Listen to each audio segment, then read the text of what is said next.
자, 오늘 말씀을 보겠습니다. 고린도전서 3장 10절에서 15절입니다.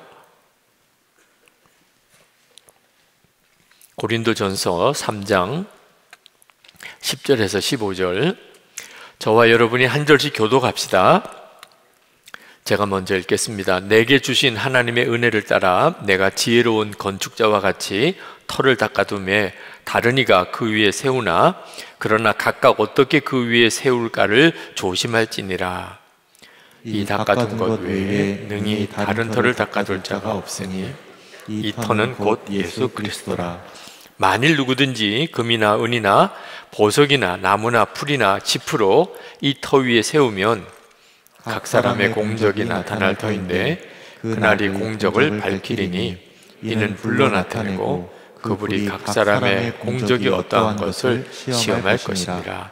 만일 누구든지 그 위에 세운 공적이 그대로 있으면 상을 받고 누구든지 이 공적이 불타면 해를 받으리니 그러나 자신은 구원을 받되 불 가운데서 받은 것 같으리라.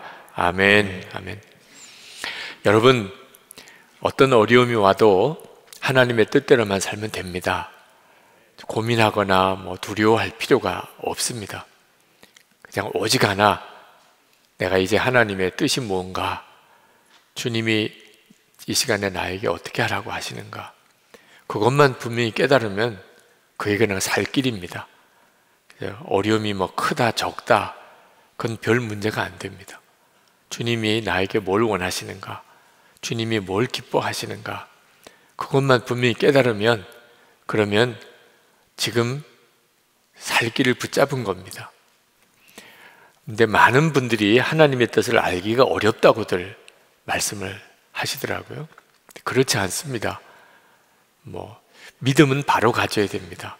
그래야 바른 결론이 나옵니다. 하나님이 우리에게 하나님의 뜻대로 살기를 기뻐하시면서 하나님의 뜻을 알기 힘들게 하실 리가 없습니다. 그럼 말이 안 되는 거죠, 그죠? 우리가 하나님의 뜻대로 살고 싶은데 하나님의 뜻을 도무지 깨닫지 못하게 하실 리가 있겠습니까?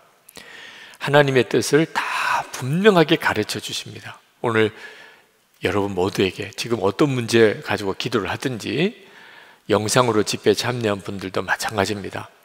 하나님의 뜻을 명확하게 가르쳐 주십니다.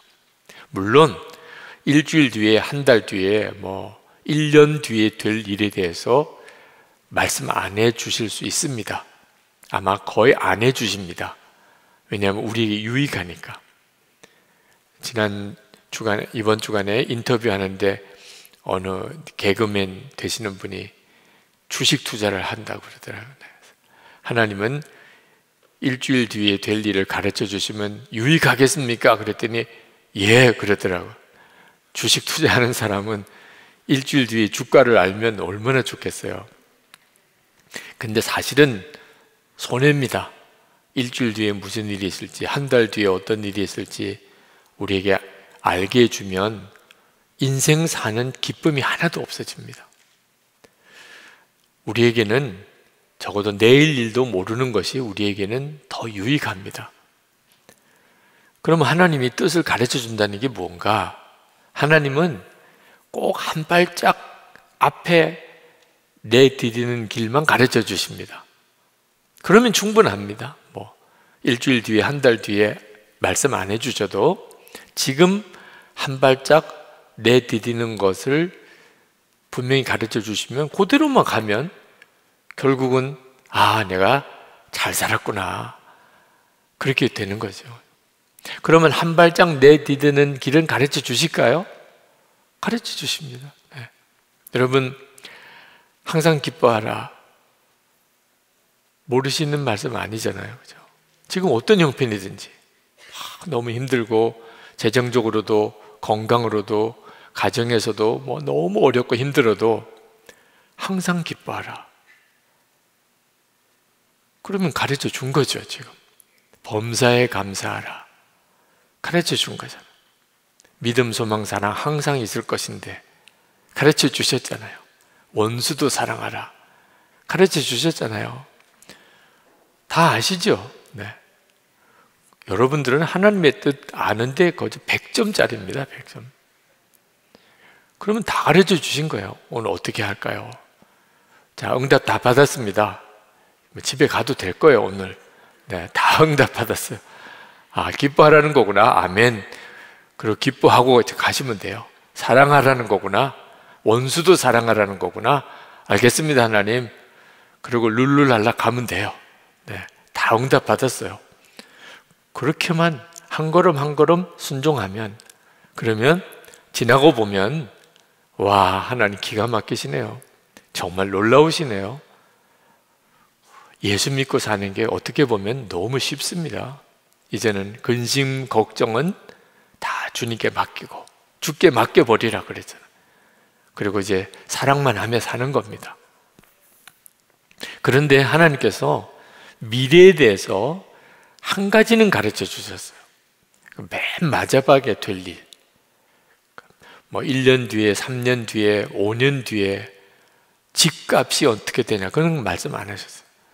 근데 맨 마지막에 될 일에 대해서는 가르쳐 주셨어요. 예수님이 재림에 오시고 하나님의 나라가 이 땅에 임하고 하나님의 심판이 있을 것이라. 그 말씀은 분명히 하셨어요. 그거면 충분합니다. 아, 그렇구나. 마지막에는 그런 일이 있겠구나.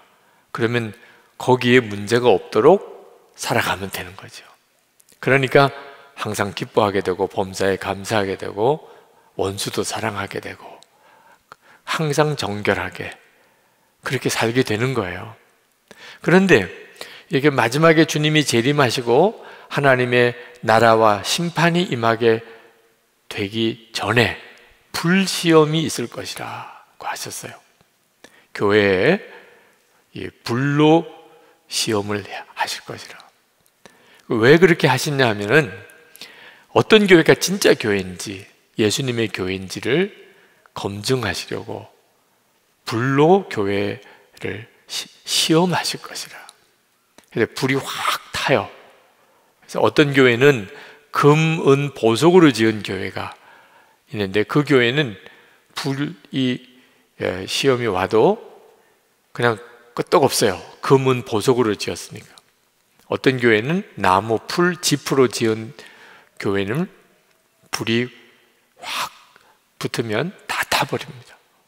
그러니까 이런 일이 있을 거라고 그랬어요. 교회가 다 똑같은 게 아닙니다. 강화도에 있는 어느 교회에 여름이면 여러 많은 교회에서 수련회를 늘 오는 교회인데 그 목사님이 그러시더라고요. 목사님, 교회가 다 똑같지 않더라고요. 수련회 와서 집회도 하고 기도회도 하고 그리고는 이제 돌아가는데 어떤 교회는 정말 자기가 보기에도 어쩌면 교인들 사이가 그렇게 사이가 좋고 그리고 질서가 있고 그리고 모든 일이 아주 딱 정돈이 되는지 끝나고 난 다음에 뭐 뒷정리를 할 필요가 없는 그런 교회가 있는가 하면 아, 옆에서 보기도 민망하고 내년에는 이 교회는 받지 말아야 되겠다 이런 교회도 있더라는 거예요. 교회가 다 똑같은 교회가 아닙니다. 하나님께서 마지막에 이제 불로 연단할 텐데 그때 그 교회의 실상이 드러난다는 거예요. 근데 금은 보석으로 지은 교회는 어떤 교회인가? 예수님이 진짜 그 교회의 주인 되시는 교회예요. 예수님이 머리시고 성도들은 예수님의 몸이고 그리고 성령으로 충만한 교회. 그 교회는 불시험이 오면 예수님이 더 드러나요. 불시험이 올수록 더 드러나요. 뭐 교회에 위기가 오고 뭐 큰 어려움이 생기고 그러면 교회가 더 예수님만 드러나요. 참 놀랍죠? 근데 사람 중심인 교회, 뭐 목사님 중심이거나 장로님 중심이거나 뭐 설립자 중심이거나 뭐 또는 뭐 지식인들이 많이 모여서 유명한 교회거나 사업가가 많이 모여서 그런 유명한 교회거나 또는 사람의 지혜, 사람의 열심, 사람의 어떤 노력으로 교회가 이렇게 된 교회들, 그런 교회는 불시험이 오면 남는 게 없어요. 다 불태워져요. 한 번 시험이 교회에 탁 닥치면 교회는 그냥 흔적도 없어요. 교회 이름만 남고 다 뿔뿔이 흩어져 버리고, 교회가 똑같지가 않다는 거예요. 이런 불시험이 반드시 있을 거라. 오늘 우리가 읽은 성경 말씀입니다. 고린도전서 3장 10절부터 13절까지 보면, 내게 주신 하나님의 은혜를 따라 내가 지혜로운 건축자와 같이 터를 닦아두매 다른 이가 그 위에 세우나 그러나 각각 어떻게 그 위에 세울까를 조심할지니라. 교회에 모여도 어떤 교회가 될지를 조심해야 된다는 겁니다. 자, 이 닦아둔 것 외에 능히 다른 터를 둘 자가 없으니 이 터는 곧 예수 그리스도라. 어느 교회든지 그 교회의 기초는 예수님이시라. 그런데 이게 문제가 되는 경우가 있어요. 어떤 교회는 정말 예수님 중심의 교회가 잘 세워져서 예수님으로 하나 되고 늘 교인들이 예수님을 바라보고 성령 안에서 하나 된 교회인 교회가 있고, 이런 교회는 아까 말씀드린 것처럼 시험이 오고 핍박이 오고 문제가 생기고 그래도 더 예수님만 드러나요. 교인들도 느끼고 주변 사람도 보고. 그런데 어떤 교회는 그런 시험이 오고 문제가 생기고 하면 아무것도 남는 게 없게 된다는 거예요. 여러분, 중국 교회, 우리 이웃에 있는 1948년에 중국이 공산화되면서 무서운 불시험이 중국 교회에 닥쳤어요. 선교사님은 다 추방되고 예배당은 다 문 닫고 목사님은 다 감옥에 끌려가고 모여서 예배할 수 없게 되고, 우리 코로나19로 인해서 예배 못하는 거 비교가 안 되는 거죠. 자, 이런 일이 벌어졌을 때 중국 교회가 둘로 갈라졌어요. 하나는 완전히 무너진 교회가 생겼고, 하나는 오히려 더 예수님으로 아주 뚜렷하게 세워진 교회가 둘로 갈라졌어요. 한번 불시험이 확 닥치니까 어느 교회가 진짜 교회인지가 그때 드러나게 된 거죠. 자, 코로나19로 인해서 2년 동안 우리 한국교회에 불시험이, 아마 이걸 불시험이라고 하기는 어려울 수도 있어요. 그렇지만 이런 일이 있겠구나, 이런 일이 있을 거라고 생각도 못 했잖아요. 교회에 와서 예배도 못 드리는, 나라가 아주 공적으로 교회에서 예배 못 드리게 이렇게 막는 일이 우리나라에 일어나리라고 생각을 못 했잖아요. 그런데 이 바이러스 전염병 때문에 그런 일이 벌어졌잖아요. 자, 이렇게 되니까 교회가 둘로 쫙 갈라져요. 더 예수님으로 인하여 드러나서 교회가 온전하게 되는 교회가 있고, 모이지 못하니까 완전히 무너져 버리는 교회가 있는 거죠. 이런 일이 앞으로 있을 거라는 거예요. 여러분, 이 불시험에 대해서 영적 분별을 잘해야 되는데, 요즘에 유튜브에 아주 문제가 많은 영상물들이 많이 올라옵니다. 종말론에 대해서, 하나님의 심판에 대해서 별의별 내용의 가짜 뉴스와 같은 그런, 타이틀은 교회고 성경이고 하나님이고 하나님의 나라고 심판이고 이런 내용으로 도배가 되다시피 했지만, 내용은요 완전히 영적으로 악마적인 내용이 막 올라와 있어요. 그러니까 여러분, 유튜브를 보고 함부로 여러분의 영혼을 맡기면 큰일 납니다. 특히 자극적인 제목, 거기에는 제 이름도 나오더라고요. 네. 제가 아주 마귀의 화신처럼 그렇게 나오는 유튜브도 있어요. 그래서 왜 그럴까 하고 봤더니, 그러면 더 많은 사람이 본대. 유기성 목사가 그런 사람이야? 그러고는 본대요. 내용 들어보면 별것도 아닌 내용인데 타이틀을 또 그렇게 타이틀을 붙여서, 이건 아마 마귀가 진짜 불시험이 뭔지를 분별하지 못하게 하려고 그렇게 무섭게 미혹을 하고 있다고 생각이 들어요. 여러분, 정말 정신 똑바로 차려야 할 때입니다. 영 분별도 잘해야 되고요. 무엇이 진짜 우리가 깨달아야 될 건지, 불시험이 도대체 어떻게 오는 건지 잘 여러분이 알아야 합니다. 최근 한국교회 위기라고들 이야기합니다. 그건 많이 들으셨을 거예요. 그것 자체가 이미 우리 가운데 불시험이 오고 있다는 걸 말해주고 있는 겁니다. 한국교회 미래가 없다. 이제 한국교회 교인들이 거의 없어질 거다. 코로나19 끝나고 나면 교인들이 다시 교회에 안 모일 거다. 별의별 이야기들이 많아요. 그때 여러분, 우리는 어떻게 해야 되죠? 불시험은 왜 주는 거죠? 교회를 망하게 하려고 주는 게 아니고 진짜 교회를 드러내게 하시려고 불시험을 주는 거예요. 그러니까 힘들다, 어렵다, 도와주세요, 이렇게 기도하면 안 됩니다. 하나님이 우리에게 불시험을 주시는 이유는 힘들라고 주는 거예요. 어려우라고 주는 겁니다. 그런데 어렵다, 힘들다 그러면 하나님께서 어떻게 응답하세요? 그러니까 불시험을 우리에게 왔다고, 한국교회가 지금 큰 시련을 만났구나, 그러면 우리는 뭘 봐야 되는 거죠? 아, 이런 불시험을 거쳐서 예수님만 드러나는가? 성도도 교회도 더 예수님 중심의 교회와 성도가 되는가? 그게 하나님의 계획인 겁니다. 불시험을 통하여 금이나 은이나 보석으로 지은 교회는 끄떡없이 드러나는 거예요. 이게 우리의 중요한 관점이어야 됩니다. 지금 유럽이나 미국이나 한국이나 교회가 다 위기예요.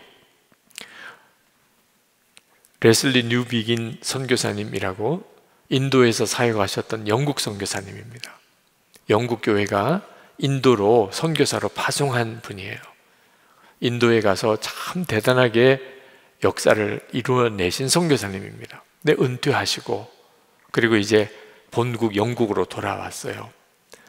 근데 영국으로 가서 충격을 받은 거예요. 지금 인도에는 복음의 역사가 막 일어나고 있어요. 그 힘들고 어려운 영국의 영적인 분위기에서도 복음은 능력 있게 거기 역사하고 있어요. 그걸 이분이 생생히 보았어요. 그런데 영국으로 돌아와 보니까 세상에 자기를 파송했던 영국이 지금 선교지가 되어 있는 겁니다. 교회는 술집으로 바뀌고 이슬람 사원으로 바뀌고 그나마 있는 예배당은 교인들이 텅텅 비고, 이분이 얼마나 충격을 받았는지. 그래서 서구 교회, 유럽 교회가 다시 복음으로 바로 서야 된다고 안타깝게 주장했던 참 귀한 분이에요. 근데 이런 일이 영국도 미국도 유럽도 한국도 계속 지금 그런 일이 벌어지고 있어요. 하나님께서 진짜 교회인가, 정말 참 교회인가 하는 것을 우리에게 아주 혹독하게 지금 그 불시험을 겪게 하시고 있다고 봅니다.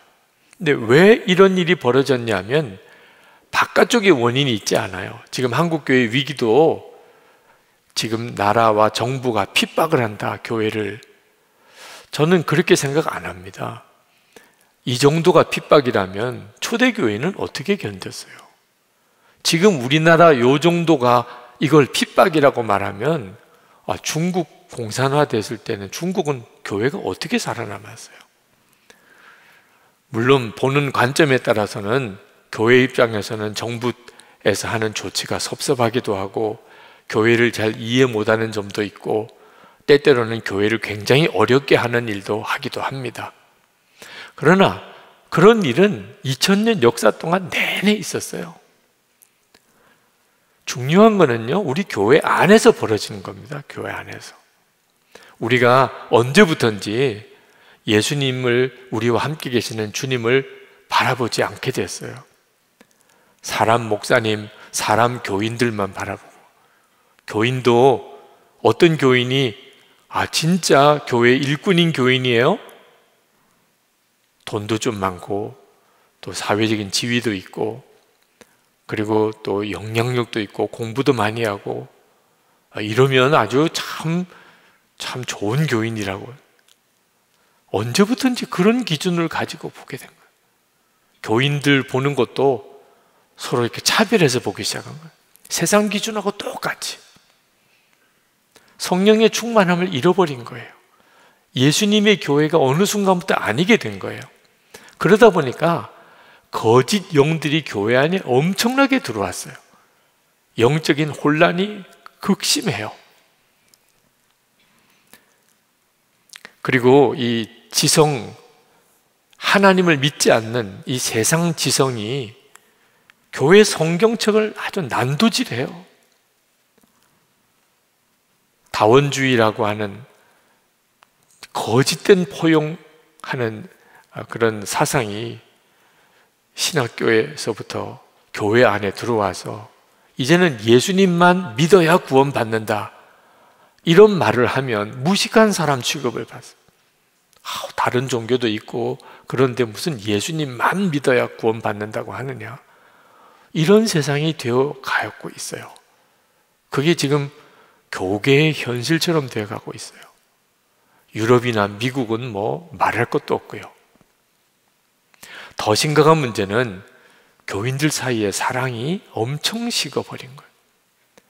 이제는 꼴보기 싫은 교인 많아요. 마음에도 안 들고, 교회에 조금 적응이 되다 보면 이 교회도 있기 싫어. 그리고 다른 교회 가서도 조금 적응하다가 또 교인들 서로 알고 나면 여기도 있기 싫어. 비판적이고 용서라는 개념이 없어요. 하여튼 상대방의 허물은 엄청 커 보이고, 그리고 교회가 분열하고 싸우고 교인들끼리, 이건 진짜 끔찍한 일이죠. 왜 그러죠? 예수님, 터가 예수님인데 교회가, 그 점에 문제가 생긴 거예요. 성령의 충만함이 없는 거예요. 한 주간을 살았는데 그 교회 안에 간증거리가 없어요. 예수님이 그 교회의 주인이시고 교회와 함께 계시다면 하루를 살아도 간증이죠. 예수 동행기를 쓰면서 참 감사한 것은 그냥 매일이 간증거리예요. 매일이 일기를 읽고 댓글 달아드리고, 요즘에 제가 한 8분의 목사님과 함께 일기 나눔 방을 지금 하고 있는데 얼마나 그 일기를 읽으면서 은혜가 되는지, 그게 정상적이거든요. 예수님이 우리와 함께 계시니까. 그런데 한 주간 지나서 집사님 간증 좀 해주세요. 간증거리가 없어요. 그거라도 간증하세요. 예수님과 함께 한 주간 살았는데 간증거리가 없는 이 기적 같은 일이 제 인생에 벌어졌습니다. 그거라도 간증해 주세요. 참 이게 웃지 못할 일이 벌어진 거예요. 이렇게 되어버린 게 심각한 문제인 거죠. 교회 안에 간증이 없어지고 성도의 삶에 간증이 없어지고, 이런 교회는 이 불시험을 못 견딥니다. 이제 하나님이 불로 시험할 때가 올 텐데, 그때 나무나 잎이나 짚으로 세운 교회 다 불태워질 거예요. 이걸 명심해야 돼요. 그런데 교회만 아니고 교인들도 마찬가지예요. 15절에 보면 누구든지 그 공적이 불타면 해를 받으리니 그러나 자신은 구원을 받되 불 가운데서 받은 것 같으리라. 여러분, 이제 여러분이 구원을 받겠는데 불 가운데서 받을 거, 한번 불시험이 확 지나갈 거라는, 뭐 죽을 병에 걸리든지 또는 뭐 가족에게 문제가 생겼든지 도무지 견딜 수 없는 어떤 그런 정말 사랑하는 사람의 어떤 배신을 겪었든지, 또는 뭐 사별의 슬픔을 겪든지, 뭐 또 사업이 망하든지, 뭐 길거리에 낫는 그런 처지가 되든지, 막 정말 죽는 게 차라리 편하겠다 이런 생각에 막 시달리든지, 밤에 잠을 못 자는 일이 생기든지, 우리 인생을 살아가는 동안에 내가 지금 불 속에 들어갔구나, 이런 느낌을 받을 때가 개인도 온다는 거예요. 자, 그때 여러분이 진짜 나는 죽고 예수로 사는 믿음을 가졌다면 그 불시험을 통해서 예수님이 더 드러나요. 나는 죽었으니까 시험이 내게 어떻게 할 방법이 없어요. 불로 시험을 해도 내가 이미 죽은 걸. 그리고 내 안에 내 생명이 되신 예수님만 더 분명히 드러나요. 그래서 시험을 당한 성도들을 보면 둘로 갈라져요. 완전히 사람이 꺾어지고 믿음도 잃어버린 사람이 있고, 또 한 경우는 이분이 진짜 예수님 생명이신 분이구나. 시험을 만났더니 예수님을 보는 것 같아요. 불시험이 하는 역할입니다. 개인도 교회도 똑같은 일을 우리에게 보여주는 거예요. 많은 그리스도인들이 진짜 부끄러운 거 자랑하고 살아요. 불시험을 만나기 전에는 그게 부끄러운지도 몰라요. 교회 먼저 나온 거 자랑하는 분이 있더라고. 당신 언제부터 우리 교회 나왔어? 나보다 1년 늦게 나왔네. 눈 까라, 이런 말이죠. 네. 교인들 사이에도 언제 나왔느냐가 중요하다고. 언제 나왔느냐. 주님 앞에 불시험을 당해보면 그렇게 생각하고 말했던 게 얼마나 부끄러운지요. 주님이 성경에 말씀하셨어요. 나중된 자가 먼저 될 것이라.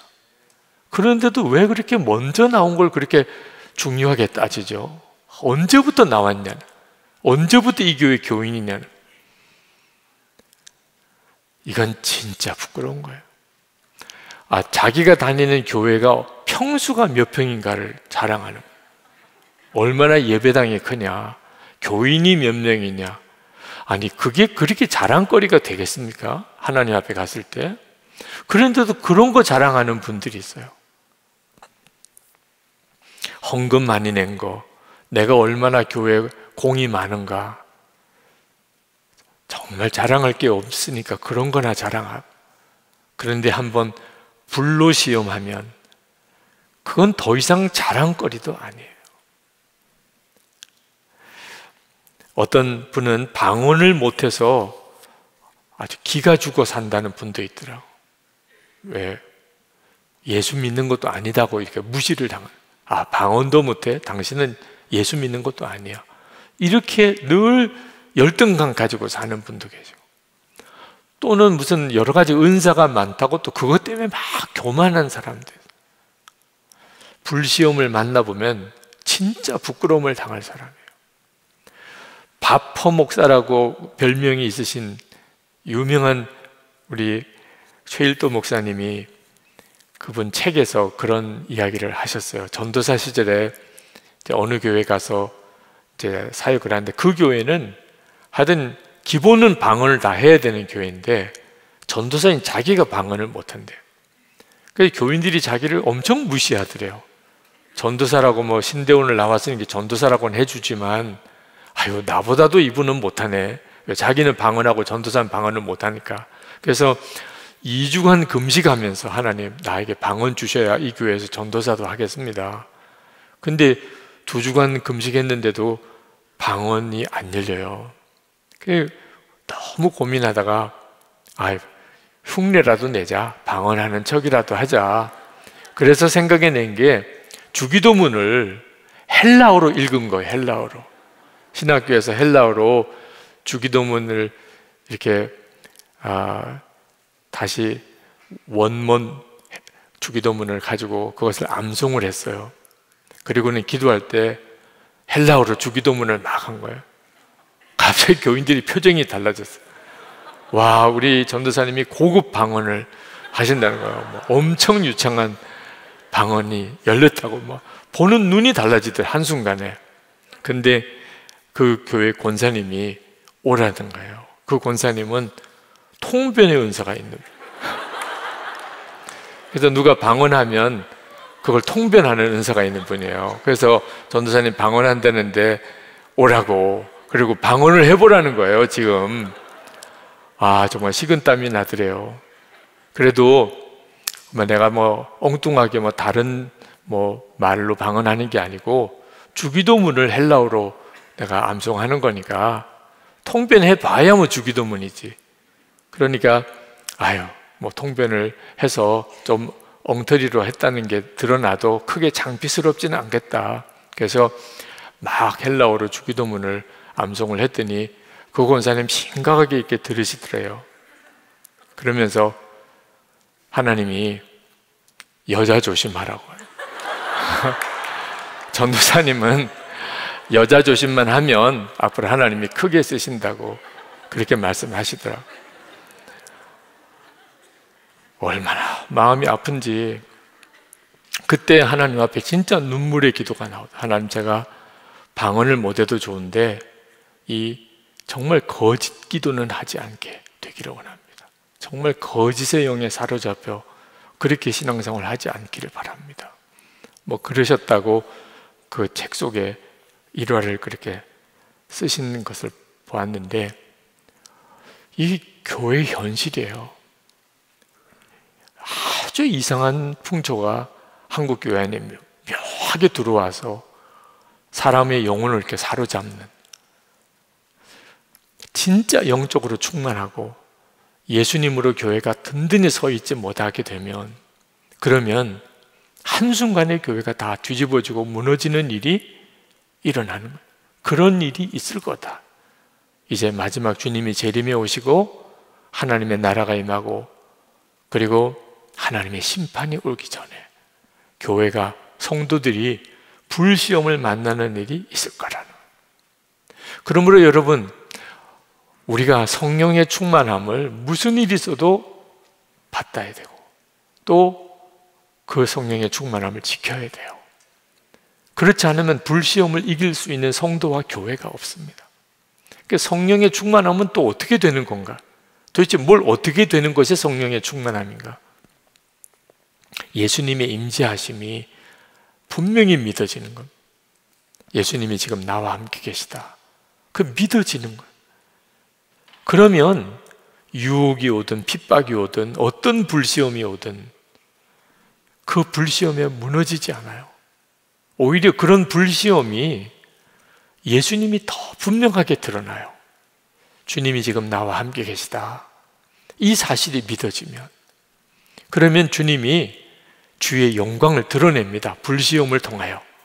평소에는 잘 모르다가 시험이 닥치면 그 성도와 교회는 예수님이 더 드러나요. 그래서 우리가 그렇게 주님과 동행하자, 주님을 바라보자, 매일 일기를 써가면서 그렇게 신앙생활을 하자고 권하는 거예요. 이제 불시험이 올 때가 있을 텐데 그때 우리 자신이 믿음을 지키고 교회가 흔들림이 없으려면 우리가 계속 주님을 바라봐야 하는 거예요. 요한복음 14장 18절 19절에 주님이 약속하셨어요. 내가 너희를 고아와 같이 버려두지 아니하고 너에게로 오리라. 조금 있으면 세상은 다시 나를 보지 못할 것이로되 너희는 나를 보리니 이는 내가 살아있고 너희도 살아있겠습니다. 너희가 나를 보리니. 우리가 예수님을 믿을 때 말씀 그대로 믿고 체험을 해야 돼요.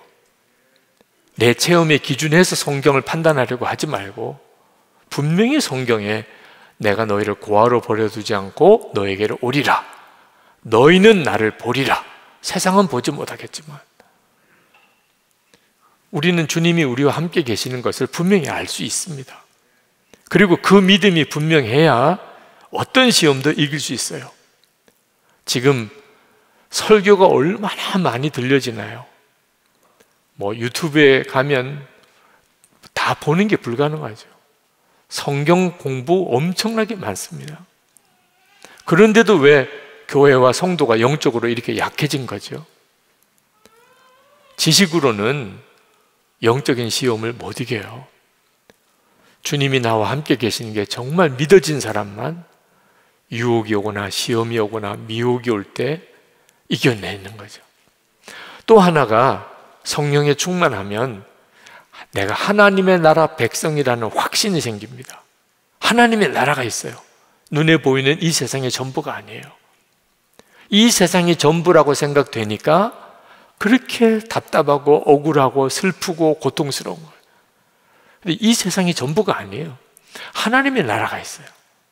그 사실에 대해서 눈이 뜨이고 나면 그러면 죽음도 두렵지 않고 내가 이 세상에서 아무리 힘들어도 그것 때문에 낙심되지 않고, 그것 때문에 슬프지 않고, 하나님 왜 나는 복을 안 주시나요? 이런 말이 없어져요. 하나님의 나라의 백성 된 게 가장 큰 복인데, 여러분은 여러분 자신이 하나님의 나라 백성이라는 게 믿어지세요? 여러분은 어느 나라 국민이에요? 대한민국이지요.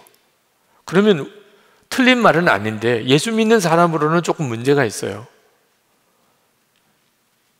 여러분 어느 나라 국민이죠? 아유, 하나님의 나라 국민이죠. 그런데 지금 대한민국에 살고 있습니다. 이런 믿음이 쉽지 않습니다. 마크 트웨인이 쓴 이 왕자와 거지라는 단편 소설에 보면 같은 날에 두 아이가 태어났는데 한 아이는 왕자고 한 아이는 거지예요. 근데 우연히 어느 날 이 왕자가 거지를 보고 자기랑 너무 닮은 게 참 신기해서 왕궁으로 들어오라고, 그래가지고는 우리 옷 바꿔 입자. 그래가지고 이 왕자와 거지가 옷을 바꿔 입었어요. 그러니까 얼굴이 비슷하게 생겼기 때문에 사람이 착각할 정도예요. 그리고는 갑자기 두 사람의 이 삶의 환경이 달라져 버렸어요. 왕자는 거지 속으로 가서 살고 거지는 왕자가 있는 왕궁에서 살게 된 겁니다. 이 거지가 된 왕자가 잠자는 것도, 밥 빌어 먹는 것도 얼마나 힘들어요. 그런데도 마음 생각은 나는 거지가 아니야, 나 왕자야. 내가 어떻게 하다가 지금 호기심 때문에 이런 참 기가 막히게 어려운 처지를 겪고 있지만 이제 다 드러나면 나는 금방 왕자인 것을 사람들이 알게 돼. 그는 거지 신분으로 취급을 당했지만 왕자답게 살았어요.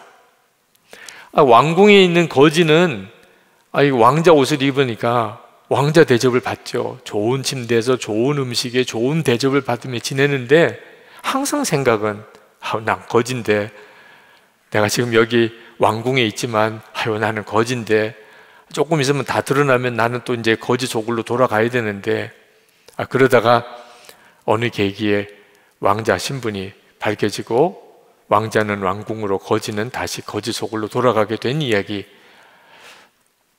근데 이게 꼭 그대로 비유적으로 지금 우리가 이 세상에 사는 성도의 심정을 그대로 말해주고 있는 거예요. 우리는 이 세상에 살고 있지만 우리는 하나님의 나라 백성인 거예요. 내 진짜 고국은 하나님의 나라인 거예요. 그래야 하나님 백성답게 사는 거예요. 이 세상에 살지만. 그래서 딴 사람들이 볼 때 당신은 우리랑 좀 다르네요. 생각하는 것도, 좋아하는 것도, 그죠? 완전히 달라요. 예수 믿는 성도는 직장 생활을 똑같이 해도, 똑같은 동네에서 살아도 말하는 것도 행동하는 것도 다 다른 이유가 하나님의 나라 백성인 게 믿어지니까. 그게 성령의 충만함으로 인하여 일어나는 거예요. 그럴 때 불시험이 오면 얼마든지 그 불시험을 이겨내요. 오히려 하나님의 백성인 게 더 드러나요. 불시험을 통해서. 여러분, 예수님 한 분이면 충분하십니까? 이게 바로 하나님의 나라 백성인 경우에 그렇게 고백이 되는 거예요. 손해봐도 좋아, 억울해도 좋아, 무시당해도 좋아, 난 예수님 한 분이면 충분해. 하나님의 나라 백성이 가지는 가장 큰 기쁨이에요. 그런데 많은 성도들이 예수님 한 분이면 충분하다는 고백을 못해요. 제가 그랬어요. 예수님 한 분이면 충분하다 그러면 세상에 가장 고생하고 살 것 같아요. 예수님 한 분이면 충분하다며, 하나님이 그러실 것 같아요. 그래서 이것도 뺏어가고 저것도 안 주고, 너는 나 하나면 충분하다며. 할 말이 없잖아요. 그죠? 그렇게 될까 봐 예수님 한 분이면 충분합니다, 이 고백도 담대하게 못 하겠더라고요. 이유는 예수님이 누군지를 모르니까. 주님을 진짜 만나지 못했으니까. 그러니까 그것 때문에 힘들고 억울하고 답답한 거예요. 일제시대 때 어느 장로님이 신사참배를 안 하겠다고 그랬는데 자꾸 사람들이 와서 신사참배하라고, 신사참배 하시라고. 그래서 이분이 참다 못해서 통곡을 했어요. 내가 얼마나 썩었기에 이렇게 쇠파리들이 내게 들러붙나. 여러분, 혹시 자꾸 이런저런 유혹이 오고 세상 사람들이 여러분에게 자꾸 찝쩍거리고 여러분을 끌고 가려고 그러고 그러면 여러분이 속에서 냄새를 풍기니까, 그러니까 똥파리가 자꾸 끼는 거예요. 아, 그렇구나. 내가 오죽 세상 사람처럼 보였으면 저 사람들이 이게 건드릴 만하다. 저 사람은 조금만 하면 넘어오겠네. 아, 나를 그렇게 봤구나. 진짜 정말 애통한 마음이 들어야 되는 거죠. 예수님 한 분이면 충분합니다. 이건 구호가 아니에요. 그 믿음 아니면 우리 믿음 지켜낼 수가 없는 거예요. 그런데 여러분, 이런 불시험을 힘들다고만 생각하면 안 됩니다. 이런 불시험이 우리를 정금 같은 믿음이 되게 만들어주는 유익이 있어요. 그 불시험을 겪어보아야 그 믿음이 정금 같은 믿음이 돼요. 요한계시록 3장 18절에 내게서 불로 연단한 금을 사서 부유하게 하고, 불로 연단한 금을 사서 영적으로 부유하게 되는 거거든요. 그래서 불시험이 없이 믿음이 좋아지는 사람은 없습니다. 여러분에게 지금 참 쉽지 않은 어려운 시험이 닥쳤습니까? 사람 때문에 지금 힘든가요? 건강에 지금 위기가 왔나요? 재정적인 문제가 왔나요? 사람들이 여러분을 무시하나요? 그러면 하나님이 이런 불시험을 통하여 내 믿음을 정금같이 만드시는 하나님이시구나, 그때구나 하고 그 불시험의 유익을 믿으셔야 돼요. 여러분, 요셉이 어떻게 형들을 다 용서할 수 있었을까요? 형은 동생을 죽이려고 그랬고 종으로 팔아버렸어요. 차라리 죽이는 게 더 나을 수도 있는 거죠. 종살이 하는 게 얼마나 비참한 생활인지. 그러니 형들에게 대해서 얼마나 미움이 계속 일어났겠어요. 그런데 요셉은 하나님을 믿었어요. 종으로 팔려가서 감옥에 끌려가서 무슨 힘으로 살았을까요? 기도의 힘으로 산 거예요. 하나님께 기도하고 주님이 순간순간 위로 주시고 은혜 주시고, 그러니까 견뎌낸 거라니까요. 그런데 형에 대해서 미워하고 막 복수할 거야, 반드시 내가 가서 복수할 거야, 내가 죽고 난 다음에 꿈에 귀신으로도 나타날 거야, 이런 식으로 했으면 기도가 안 되는 거예요. 기도를 해야 버텨내는데, 하나님의 응답이 있어야 견뎌내는데, 종살이하고 감옥에 끌려가서. 그런데 기도가 안 되면 진짜 죽는 거거든요. 그러니 기도가 살아나기 위해서는 형들을 용서해야 되는 거예요. 형 미워했다가는 하나님의 응답이 막히는 거예요. 하나님이 그 형들의 악함을 이용해서 요셉을 애굽으로 먼저 보내고, 그리고 총리가 되게 하는 길로 가게 하고 계신 분이 하나님이셨어요. 그러니 하나님이 형들을 미워하게 할 수가 없잖아요. 나중에 다 그들이 이스라엘 민족을 이룰 사람들이에요. 그러니 하나님께서 요셉에게 형을 용서해라, 미워하면 하나님께서 요셉의 기도의 응답을 딱 멈추시고, 요셉이 화들짝 놀라서 주여 용서하겠습니다, 그러면 다시 또 기도문이 열리고, 또 막 억울해서 미치겠다, 정말 그래서 입에서 막 욕이 나오면 또 기도가 막히고, 하나님 용서하겠습니다, 하여튼 하나님 기도문은 열어주십시오, 심령의 평강을 주십시오, 그러면 다시 회복이 되고, 그렇게 하다가 결국 요셉의 마음에 형들에 대한 미움 다 사라졌어요. 그러고 형을 만난 거예요. 그러고 난 다음에 형들에게 요셉이 말했잖아요. 창세기 45장 5절에 당신들이 나를 이곳에 팔았다고 해서 근심하지 마소서, 한탄하지 마소서. 하나님이 생명을 구원하시려고 나를 당신들보다 먼저 보내셨나이다. 요셉이 확실하게 깨달은 거예요. 이게 정금 같은 믿음이 된 거예요. 그래서 요셉도 살았고 형들도 살았고 그 야곱 집안 다 살았고, 하나님이 이스라엘 백성을 애굽에서 큰 민족으로 그렇게 일으켜 내실 수가 있었던 거예요. 그 불시험이 없었다면 그러면 요셉의 마음에 용서가 없었어요. 여러분, 다윗도 마찬가지예요. 다윗이 자기는 사울에게 충성했는데 사울 왕은 자기를 죽이려고 달려드니 이렇게 억울할 수가 있어요. 그 나중에 짐승들이랑 사는 굴 속에 가서 살았어요. 쫓기다가 자기 주변에 자기랑 가까운 사람들은 다 죽었어요. 얼마나 정말 원통하고 그리고 속이 썩고 사람 제정신이 아니게 될 형편이죠. 그런데 다윗은 하나님을 믿었어요. 기도의 힘으로 살았다니까. 눈물이 그냥 펑펑 쏟아지는 가운데도 하나님의 응답해 주시고, 그래서 마음의 위로를 받고 새 힘을 얻고 그렇게 살았다니까요. 그런데 문제는 사울 왕만 생각하면 막 이가 갈리는 거예요. 그러면 기도가 안 되는 거예요. 그러면 심령의 평안이 없어지는 거예요. 그러니까 또 회개하고, 사울 왕을 미워했던 거 회개하고, 무슨 이유인지 모르지만 하나님이 사울 왕을 미워하지 못하게 하는 거예요. 그래서 나중에 사울 왕을 죽일 수도 있는 기회가 왔는데도 죽이지 않죠. 2번이나 살려줍니다. 그는 자기를 죽이려고 오는데 자기는 사울 왕을 살려줘요.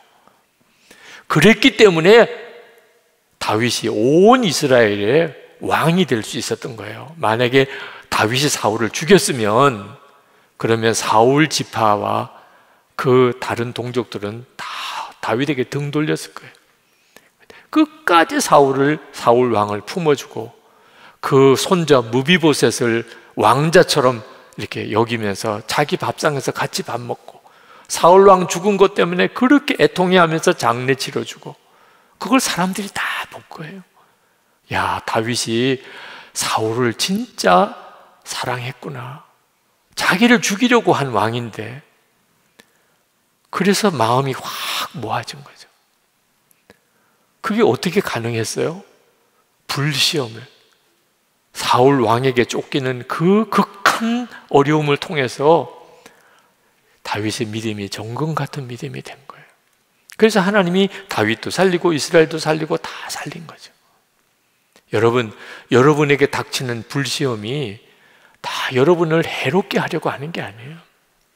여러분이 진짜 나 죽고 예수로 사는 그 믿음 갖게 하려고, 쓸데없는 거 의지하는 거, 사람 의지하는 거, 세상에서 뭐 조금이라도 좋은 대접 받으려는 거, 세상에서 조금 편하게 지내보려고 하는 거, 세상에서 좀 자랑해 보려고 하는 거, 그건 나중 가면 다 쓸데없는 거니까 그건 다 불태워버리는 거예요. 붙잡지 말아야 될 거 다 불태워버리는 거예요. 그리고 오직 예수님만 붙잡도록, 나는 죽고 이제는 예수님으로 삽니다, 이런 믿음 되도록 하려고. 그래서 불시험이 오는 거예요. 저도 회심할 때 정말 말할 수 없는 어려움이 있었죠. 제 군생활 훈련소 기간 3년, 인관하고 또 3년, 이 6년 동안의 군생활은 저에게는 말할 수 없이 어려운 기간이었어요. 제 인생에 그보다도 더 큰 불시험이 있었을까, 이런 생각이 들을 정도예요. 근데 그 기간에 제 믿음이 오직 주님만 붙잡는 믿음이 된 거예요. 그 불시험 때문에. 여러분, 코로나19로 지금 참 어렵습니다. 2년 동안. 근데 이 2년 동안 교회는 둘로 갈라져요. 주 예수님만 분명하게 붙잡는 교회가 있고 성도가 있고, 그냥 힘들어요, 괴로워요, 죽겠어요, 빨리 회복시켜 주세요, 이러고만 있는 교회가 있어요. 어느 남자 성도님이 오랫동안 교회를 안 나오시던 분인데 찾아오셨어요. 그동안 사업에 실패도 하고 이번에 새로 사업을 시작을 했는데 너무 두렵다는 거. 그리고 워낙 재정적인 어려움을 겪다 보니까 내가 뭐 때문에 사업을 해야 되는지 목적도 이제는 다 잃어버렸대요. 그런데 몇 번 죽을까라는 극단적인 생각도 해봤는데 갑자기 목사님 생각이 난다. 내가 믿음을 가져봐야 되나 이런 생각이 드는데, 문제는 하나님이 도무지 안 믿어진다는 거예요. 뭐 나타나 주시기라 하고 말씀이라도 들려주시면 믿겠는데 도무지 자기에게는 하나님이 너무 막연하다는 거예요. 그래서 저를 찾아오셨어요. 잘 오셨다고 그러면서 당신이 그동안에 실패를 많이 하셨는데 이유가 하나 있다. 당신이 불성실하고 당신이 뭐 나쁜 짓을 많이 했기 때문이 아니고 진짜 하나님을 안 믿고 사업을 해보려니까 안 됐던 거라. 근데 이번에 다시 사업을 시작을 했는데도 여전히 당신의 지혜와 방법과 노력으로 사업을 해보려고 하니 안 되는 거라고. 근데 갑자기 목사인 내 생각이 났다는데, 그러면서 나를 찾아오셨는데 내가 뭐 사업하는 사람입니까? 왜 갑자기 목사한테 찾아? 사업이 안 되면 사업 잘하는 선배나 뭐 누구한테 찾아가야지. 목사인 나한테 찾아오면 어떻게 합니까? 돈 빌리러 왔습니까? 내가 무슨 돈이 있겠습니까? 사업도 모르는 목사한테, 돈도 없는 목사한테 왜 이렇게 왔습니까? 당신이 온 게 아닙니다. 당신 속에 계시는 하나님, 당신은 믿지 않고 믿어지지 않는다고 하지만 목사 생각이 나게 하고, 그래서 목사를 찾아오게 하고, 그래야 당신이 알아들을 수 있는 말로 그렇게 전달을 해줄 수 있으니까. 지금 당신 안에는 주님이 너무나 강하게 역사하고 있습니다. 그러니까 목사를 만나려고 온 거 아닙니까? 그러니까 그분이 가만히 들으시더라고. 그러고는 울어요. 자기는 하나님이 진짜 안 믿어졌대요. 만나주시기를 하나, 뭐 말씀을 들려주시기를 하나. 신앙은 갖고 싶은데 뭐 믿어져야 믿는 거잖아요. 그래서 찾아왔는데 가만 보니까 자기를 떠난 적이 없고, 그리고 계속 자기 안에 믿음으로 가지라고 강권하고 계셨고, 그리고 목사님 생각이 나게 하고, 그리고 목사에게까지 오게 한, 이게 하나님이시군요. 그날 그분이 무슨 성령 체험을 따로 뭐 특별히 한 것도 아닌데 영적인 눈이 뜨였어요. 하나님이 정말 살아계시구나, 나를 사랑하시는구나, 나를 기억하시는구나. 그 불시험, 사업이 안 되는 불시험 때문에 그분의 영혼이 산 거죠. 여러분, 지금 이 시간에도 여러분 사랑하셔서 여러분에게 불시험을 주시는 것, 그리고 여러분을 정금 같은 믿음이 되게 하셔서 진짜 마지막 때 흔들리지 않는 자가 되게 하는, 여러분만 아니고 여러분 주변에 있는 사람을 다 구원해내는 자가 되게 하려고. 여러분 혼자 문제가 아닙니다. 여러분 주변에 둘러보시면 진짜 믿음 없는 사람 천지잖아요. 사랑하는 가족인데 믿음이 없어요. 저 어떻게 해요? 여러분이 예수님으로 분명하게 서야, 그래야 그들이 다 살아날 수 있잖아요. 오늘 우리 합심해서 하나님께 정말 기도합시다. 주님 바라보는 눈을 분명히 열어주시도록, 그죠? 그리고 예수님 한 분이면 충분하다 하고 확신이 주님 제게 생기도록, 하나님 나라 눈이 뜨여서 하나님 나라 백성이다 믿어지도록, 그래서 어떤 불시험도 이기는 그런 은혜가 있도록 기도합시다. 우리 찬송 같이 하겠습니다. 거룩하신 성령이여, 우리 주의 성령의 역사하심을 간절히 사모하는 마음으로 부르십시다.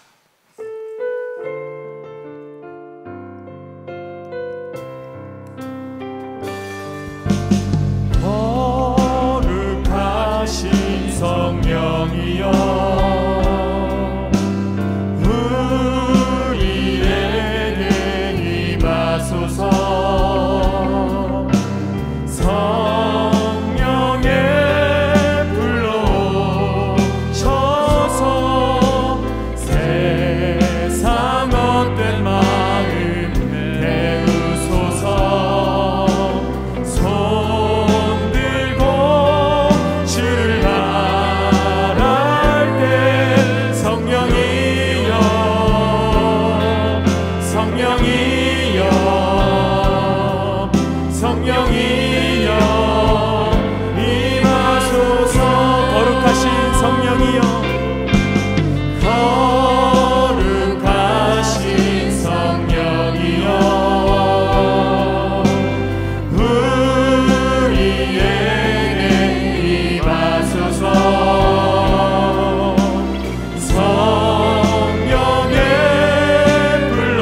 우리 시간에 정말 간절히 기도합시다.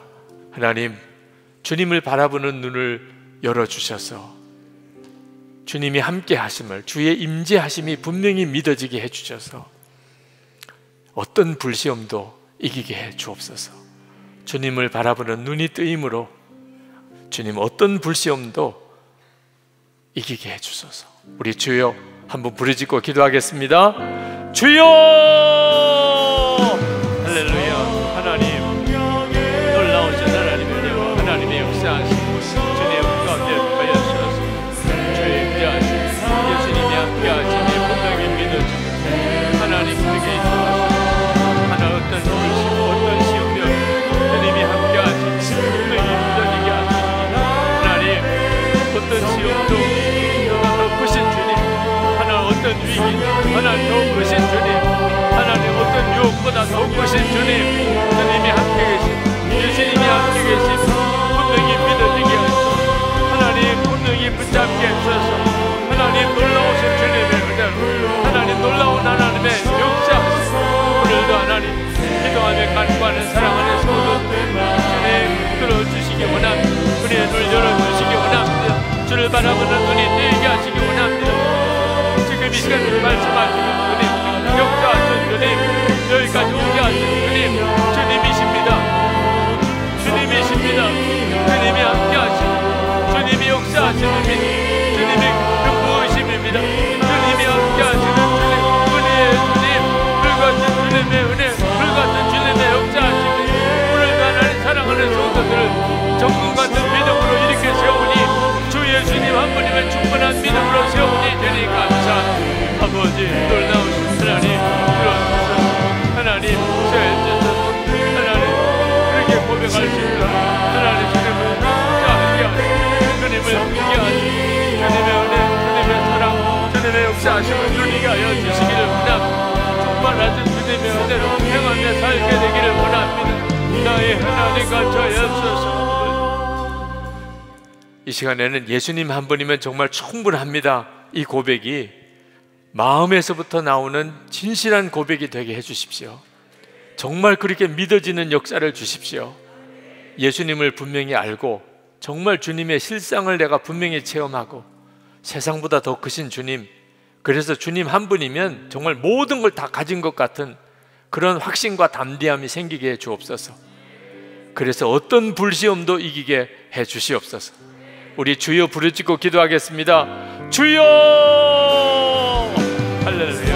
은혜로우신 하나님, 크신 하나님, 놀라우신 하나님, 하나님의 역사하신 믿어서 놀라우신 하나님의 은혜를 찬양합니다. 하나님의 크신 은총으로 주님 들어주시니 주님 감사합니다. 아버지 하나님, 사랑과 은혜가 충만하신 예수님 한 분에게 정말 충분한 믿음으로 고백할 수 있게 되기 원합니다.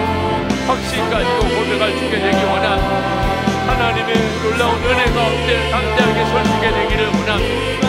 하나님 역단이 시련이 우리를 더욱 분명한 믿음으로 세워지게 하여 주셔서 하나님 우리 가운데 닥치는 시험이 우리를 더욱 온전한 믿음으로 세워지게 해주셔서 하나님을 영화롭게 하는 하나님을 영화롭게 하는 그 믿음으로 하나님 우리를 세우시고 하나님 영광을 위해 우리를 일으키고 하나님의 살아계심을 우리 가운데 분명히 보여주시옵소서. 나의 하나님, 크신 하나님, 크신 주님, 은혜로우신 하나님, 나의 아버지, 오늘도 주님 앞에 나와 하나님 간구하는 사랑하는 성도들 주여 주로 만나주셔서 주님의 은혜로 만나주셔서 눈을 뜨게 하소서. 아버지 하나님하고 담대한 믿음 용사같이 하나님 세워주시고 하나님의 눈맞은 손에 하나님 붙잡아주시기 원합니다. 아버지 그냥 돌아가지 않게 하소서. 낙심한 자리에 그냥 있지 않게 하소서. 하나님의 놀라우신 능력으로 하나님 붙잡아 주소서. 하나님 주님 끝까지 주님 말씀대로는 주님 명령으로 하나님 주님 인도하심만 따라가게 하여 주시기를 원합니다. 아버지 놀라우신 나의 크신 하나님 들어주소서. 우리 끝으로 나는 대한민국 국민이지만 더 분명한 것은 하나님 나라 백성이다. 이 사실이 정말 분명히 믿어져서 바벨론 세상에 살지만 어떤 불시험을 만나도 능히 이기게 해 주옵소서. 유혹에도 핍박에도 흔들림이 없게 해 주옵소서. 주님, 이 시간에 성령으로 나를 온전히 사로잡으셔서 눈을 뜨게 하시고 믿음이 확신에 거하게 하시고 주님이 나와 함께 계심이 분명히 깨달아지게 해 주시옵소서. 우리 주여 3번 부르짖고 기도합시다. 주여! 주여! 주여! 할렐루야. 그곳을 나오시나 크신 하나님의 은혜와 하나님의 역사하시니 내가 감사. 크신 오늘 나오는 아버지, 은혜로우신 아버지, 그곳을 나오신 나의 주여 들어주셔서 하나님 감사하소서. 하나님 나라 백성님의 분위기 믿음 두려움이 떠나 하나님의 인자 주의 통치하시고 오늘도 하나님 성도들의 마음에 심정에 충만하게 하시고 하나님의 동하신 손에 은혜의 장정에 붙들어 주시고 하나님의 역사하심을 분명히 경험하게 하여서 하나님 이 시간에 주님이 그 일을 이루어 주셔서 하나님 이 자리에 하나님께서 성령으로 그렇게 역사해 주옵소서. 하나님 불시험이 두렵지 않고 하나님 어떤 시험 가운데도 낭망하지 아니하고 오히려 하나님 불시험을 당할 우리가 종국 같은 믿음으로 접어지게 되기를 원합니다. 슬픔이 다 떠나고 억울함이 다 떠나고 원망이 다 떠나고 낭망이 떠나고 좌절이 떠나고 하나님의 역사를 보게 하소서. 하나님의 역사를 체험하게 하소서. 하나님의 은혜를 경험하게 하소서. 나의 하나님, 나의 아버지, 크신 하나님의 은혜, 하나님 크신 하나님의 역사로 하나님 가게 하시고 주님의 뜻을 향하여 나가게 하시고 하나의 역사를 보게 하시고 마음의 답답함과 두려움에서 하나님 풀어주시기를 원합니다. 하나님 주님이 역사에 있어서 하나님 오늘 밤에도 주님이 역사에 있어서 하나님 오늘 밤에 주님이 응답에 있어서 하나님 주님만이 저의 길을 인도할 수 있는 그 길을 주님만이 하십니다. 하나님 서울전에게 하나님 어디에 어떤 사람들이 있는지 알지 못하는 주님이 인도하셔서 주님이 응답하셔서 주님이 살려주셔서 주님이 건져주셔서 나의 하나님 그 앞에 왔습니다. 아버지 불러 하나님 전하여 하나님 전국 같은 믿음으로 나오며 하나님 온전한 교회를 세워지며 하나님의 기뻐하는 성도 되게 하여 주시기를 나의 주님 그 가운데를 도하여 주시기를 나의 하나님 주님의 역사를 도와주시기를 아버지 간절히 사모합니다.